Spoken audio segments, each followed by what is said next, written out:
এই খাবারটি আপনার বাচ্চার দ্রুত ওজন বাড়াবে, মেধার বিকাশ করবে, উচ্চতা বাড়াবে এবং রোগ প্রতিরোধ ক্ষমতা বৃদ্ধি করবে।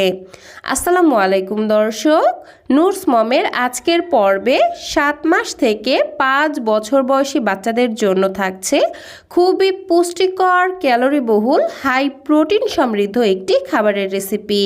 7 মাস থেকেই এই খাবারটি বাচ্চাকে কিভাবে তৈরি করে খাওয়াবেন তার প্রতিটি স্টেপই শেয়ার করব, তাই ভিডিওটি কোনো রকম না টেনে পুরোপুরি দেখবেন, না হলে অনেক গুরুত্বপূর্ণ তথ্য মিস হয়ে যাবে। তাহলে আর কথা না বাড়িয়ে চলে যাচ্ছি মূল রেসিপিতে।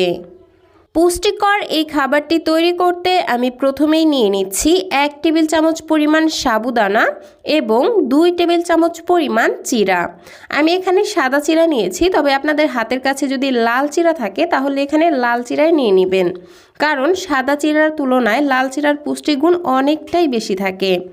এবার এই সব উপকরণগুলোকে বেশ কয়েকবার পানি চেঞ্জ করে করে খুব ভালোভাবে ধুয়ে নিচ্ছি। এই তো ধুয়ে নেওয়া হয়ে গেছে। এবার এই চিরা এবং সাবুদানাগুলোকে একটু ভেজানোর জন্য সামান্য কিছুটা পানি দিয়ে এগুলোকে একটা সাইডে রেখে দিচ্ছি। অন্যদিকে নিয়ে নিচ্ছি মাঝারি সাইজের একটি গাজর। গাজরটিকে এরকম একটি গ্রেটারের সাহায্যে আমি গ্রেট করে নিচ্ছি। সম্পূর্ণ নিব না, আমার যতটুকু লাগবে আমি ততটুকুই গ্রেট করে নিচ্ছি। আপনারাও আপনাদের পরিমাণ মতো গ্রেট করে নেবেন।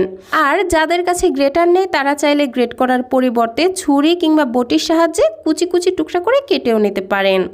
যাই হোক, এবার এগুলোকে একটা সাইডে রেখে সরাসরি চলে যাচ্ছি চুলায়।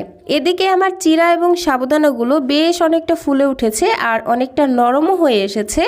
এবার এগুলো কিন্তু খুব দ্রুতই রান্না হয়ে যাবে। যাই হোক, চুলায় আমি একটি পরিষ্কার প্যান বসিয়ে নিয়েছি। এবার এই প্যানের মধ্যে ভিজিয়ে রাখা চিরা এবং সাবুদানাগুলো দিয়ে দিচ্ছি। একই সাথে দিয়ে দিচ্ছি পরিমাণ মতো কিছুটা পানি।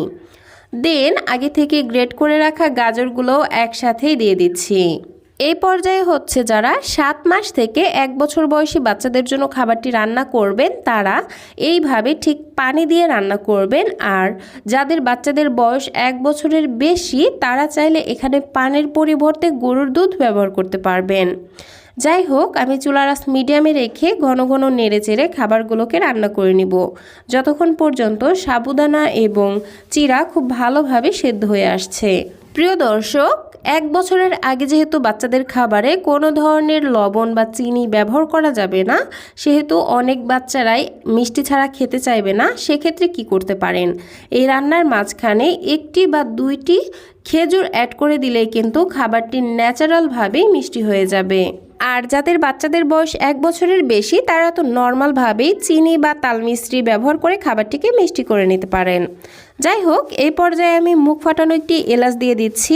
এটা দেওয়ার ফলে খাবারটি থেকে খুবই সুন্দর একটি ফ্লেভার বের হবে আর বাচ্চারা খেতেও অনেক পছন্দ করবে। কথা বলতে বলতে এইদিকে আমার চিরা, সাবুদানা এবং গাজর খুব ভালোভাবেই সেদ্ধ হয়ে গেছে আর পানি শুকিয়ে ঠিক এরকম পর্যায়ে চলে এসেছে। এখন হচ্ছে যার বাচ্চা যেই রকম দানাদার খাবার খেয়ে অভ্যস্ত, খাবারটিকে ঠিক সেই রকম দানাদার রেখে ম্যাশ করে নেবেন। আমি এরকম একটি আলু ম্যাশারের সাহায্যে খাবারটিকে বাচ্চার পছন্দ অনুযায়ী ম্যাশ করে নিচ্ছি।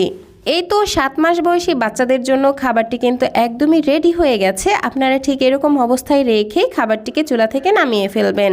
আর যাদের বাচ্চাদের বয়স 8 মাস তারা এই খাবারটিকে আরও একটু পুষ্টিকর এবং হেলদি করার জন্য এখানে একটি মুরগির ডিমের কুসুম অ্যাড করতে পারবেন। আমার বাচ্চার বয়স যেহেতু 1 বছরের বেশি, তাই আমি এখানে পুরো একটি ডিমই নিয়ে নিয়েছি আর ডিমটাকে খুব ভালোভাবে ফেটিয়ে নিয়েছি।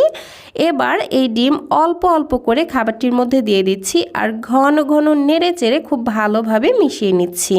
ডাক্তাররা সচরাচর 10 মাস বয়সের আগে বাচ্চাদের খাবারে ডিমের সাদা অংশটা দিতে নিষেধ করে থাকেন, কারণ ডিমের সাদা অংশে অ্যালবুমিন থাকে, যেটা অনেক বাচ্চারাই হজম করতে পারে না।